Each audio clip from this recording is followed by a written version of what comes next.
Bonjour à tous, mon nom est François Letarte et bienvenue sur ma chaîne JDR D30, une chaîne consacrée aux jeux de rôle sur table. Ma vie de rôliste, ça va être une réponse à une publication qu'il y a eu sur Québec, Jeux de rôle sur table, le groupe Facebook. Peut-être ailleurs aussi, là, je n'ai pas suivi ça.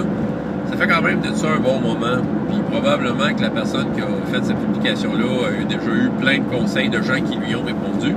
Moi, ça me tentait de le faire ce matin par vidéo, fait que ça se peut que je réponds de façon générale, probablement des choses que j'ai déjà dit dans le passé, mais là, c'est rassemblé par rapport à cette question-là.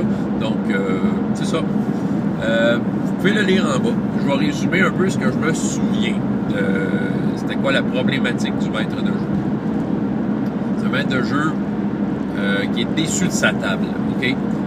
Selon ses dires, les joueurs n'ont pas fait d'historique à leur personnage malgré que lui leur a demandé. Je trouve ça bien décevant.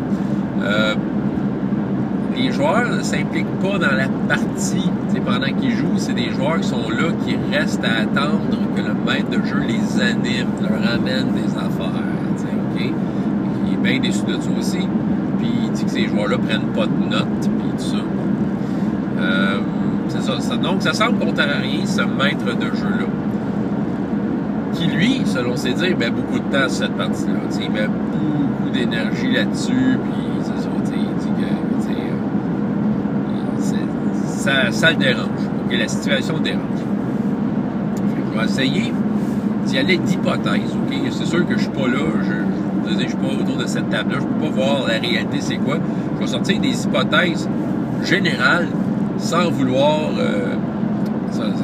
sans vouloir fausser la réalité, mais voici peut-être des conseils pour dépendants, pour peut-être aider les gens. Mais je vais y aller de façon générale, une moyenne de ce que j'ai déjà vu dans ma vie pour répondre à ça. Bon, le maître de jeu qui met beaucoup de temps sur sa partie. L'aboutissement ultime de ton travail, c'est la game. Hein? Tu as travaillé fort, mais le but c'est d'arriver à la game, que ça soit vraiment le top. T'sais. Bon. Oui, on fait ça pour ça. On fait ça pour jouer, finalement. Pour, au bout de la ligne, jouer avec des gens, puis faire en sorte que ce moment-là soit spécial. Hein? Bon. Ben, c'est le maître de jeu qui met beaucoup de temps, là, dans le fond, là, ce qu'il faut comprendre, c'est que quand la game est finie, elle n'est pas finie pour lui.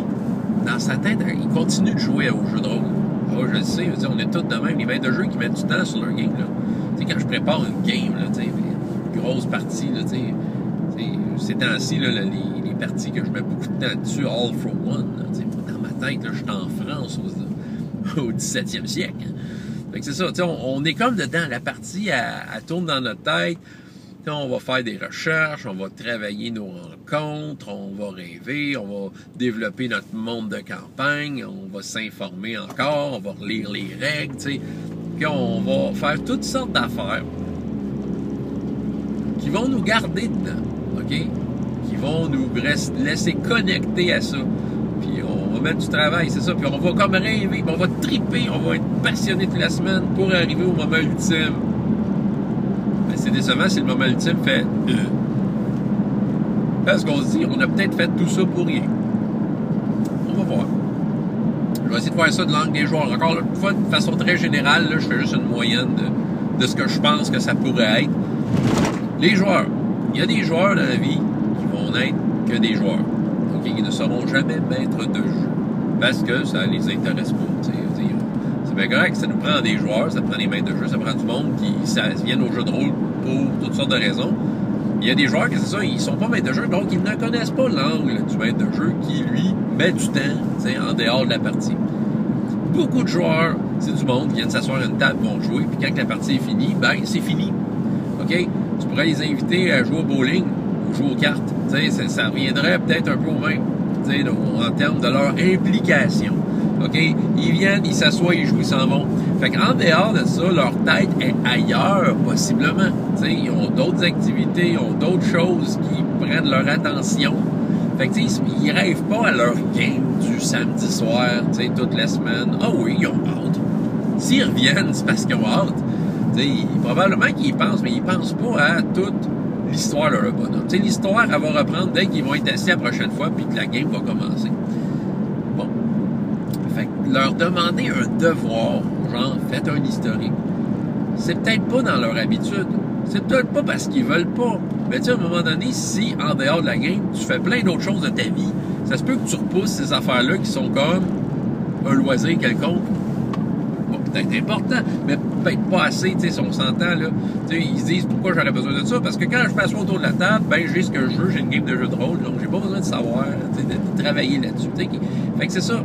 Faut comprendre qu'il y a des fois les joueurs mettront pas le même temps qu'un maître de jeu, ils voudront pas mettre ce temps-là. Fait que, tu sais, ils viennent pas faire du jeu de rôle pour partir avec un devoir à la maison. OK? Il y a des joueurs que oui, ils vont le faire, mais tu sais, mettons, là, je me dis, cette table-là, c'est peut-être ça l'affaire. Peut-être qu'ils veulent pas de devoir. Bon.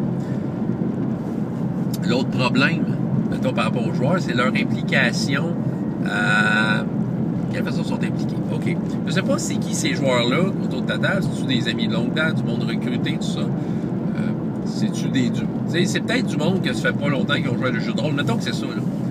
Et des fois, il y a des gens qui vont aborder le jeu de rôle comme qu'ils abordent n'importe quel autre jeu. C'est-à-dire que le jeu va faire un peu quelque chose à leur place. Le jeu va dicter ce qu'il faut faire. T'sais. Tu joues un jeu comme Monopoly, mais quand c'est ton tour, ben, il y a comme une façon. Fait que, quand c'est ton tour, c'est là que, ah, OK, je prends les dés, j'y roule. Mon bonhomme, j'achète une propriété. Tu sais, t'as comme une procédure qui est là, fait que, tu sais, le joueur va être impliqué au moment où il se sent interpellé. Il y en a qui arrivent peut-être autour d'une table de jeu de rôle, puis qui ont juste comme le même réflexe de jeu de société, si on veut. Peut-être. Okay, c'est juste un gros peut-être, mais c'est ça. Tu sais, fait que des fois, le fait de dire, d'embarquer dans le game, le réflexe est peut-être juste pas là. Tu sais, c'est ça.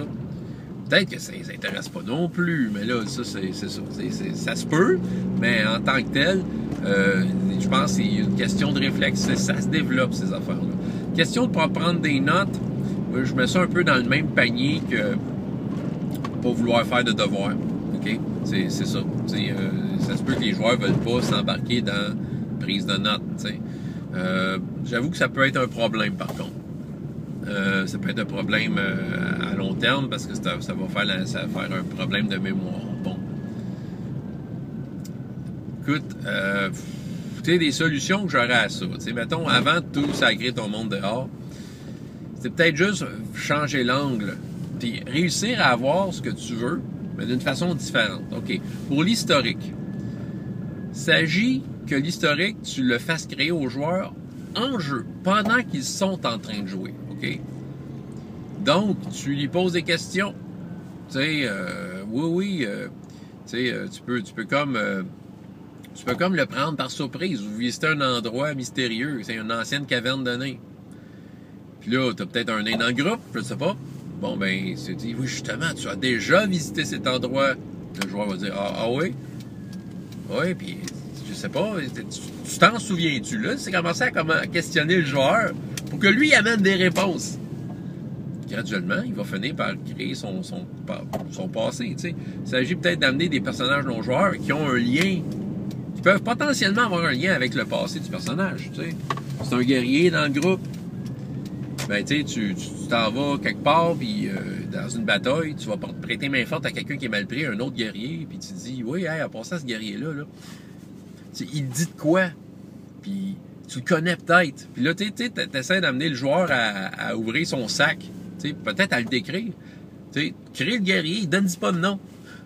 Et oui, il s'appelle comment, lui? Là, le joueur, il s'appelle, c'est ça, puis il va trouver un nom. OK, graduellement, là, il y a moyen d'amener le passé du personnage, qu'il le fasse pendant qu'il joue. Autrement dit, c'est d'interpeller les joueurs. C'est de mettre un petit peu de côté ce qu'il y avait prévu pour l'aventure pour, justement, s'intéresser au personnage à travers son joueur. Puis là, de cette façon-là, il peut avoir un certain background.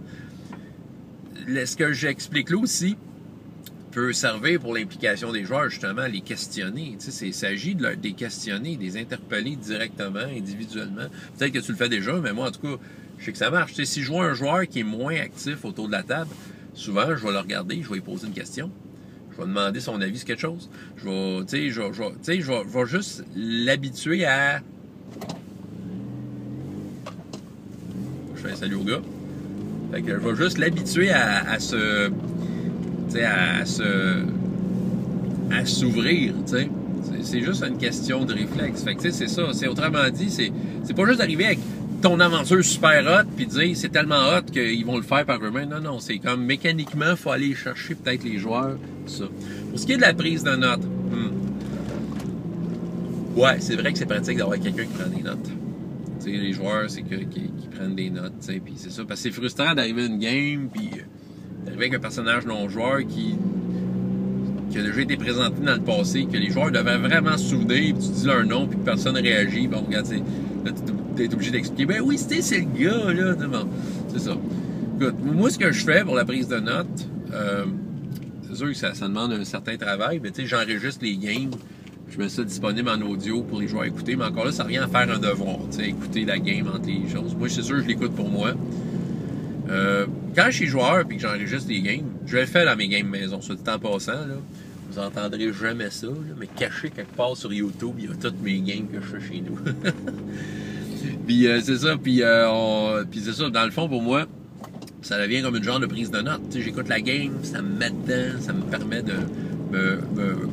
d'arriver à ma mémoire fraîche. Bon, c'est un truc, est-ce que les joueurs sont prêts à suivre cette façon de faire-là?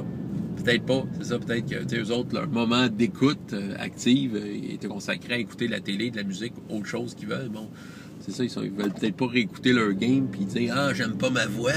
Bon, c'est ça. Mais c'est ça, on va. Il y a ça, moi je fais ça. Mais pour la prise de notes, j'ai pas vraiment de solution. Il faut comme le dire aux joueurs. OK. Il y a de ça, j'ai amené des solutions aux peut-être 3 problèmes que j'ai cernés. Ben, il y a toujours une question, si tu veux que tes joueurs soient plus actifs, il faut que tu les apprennes à l'être, puis il faut comme le faire en dehors de l'aventure que tu as préparée. Autrement dit, c'est des techniques, amener une technique de jeu autour de la table, techniquement, c'est un entraînement, c'est comme un sport, là, veut dire, quand tu veux être bon pour pogner ta balle au tennis, ben, faut ça te prend un coach des fois, si tu veux être super bon, qui va te dire, qui va diriger tes mouvements, tout ça, puis amener à avoir le bon geste au bon moment pour pogner la balle. Bon, c'est un peu pareil le jeu, donc il faut comme apprendre à faire ces choses-là. Maintenant, mettons là, que tu as essayé tout plein de solutions miracles et que ça ne marche pas. C'est quoi qui te reste comme solution? Parce que là, toi, ta façon de travailler t'amène à vouloir un groupe plus impliqué. Et c'est correct, c'est ton droit. Qu'est-ce qu'on peut faire? Évidemment, discuter avec les joueurs. OK? Si c'est tes amis, puis qu'ils reviennent à chaque semaine, ben déjà, c'est une bonne nouvelle. Soit dit en passant, là, si ta gang pas impliquée, sont là toutes les semaines, et c'est pas mal une partie de bonne nouvelle, ça. Parce que c'est intéressant ce que tu fais. Si les joueurs reviennent, c'est parce qu'ils aiment assez ça pour revenir et voir la suite. Donc, je pense que tu fais une belle job en partant, c'est ça. Puis que ton travail n'est pas en vain. OK? Ton travail, vois pas ça comme un travail pour peut-être la prochaine game, vois ça comme un entraînement de maître de jeu, de genre que ta tête soit prête à faire des games, puis que tout ce que tu as préparé devient comme un atout à sortir à un moment donné. Quelque chose à. C'est ça. Toi-même, tu te prépares à bien maîtriser ton affaire, ton monde, tes règles, tout ça.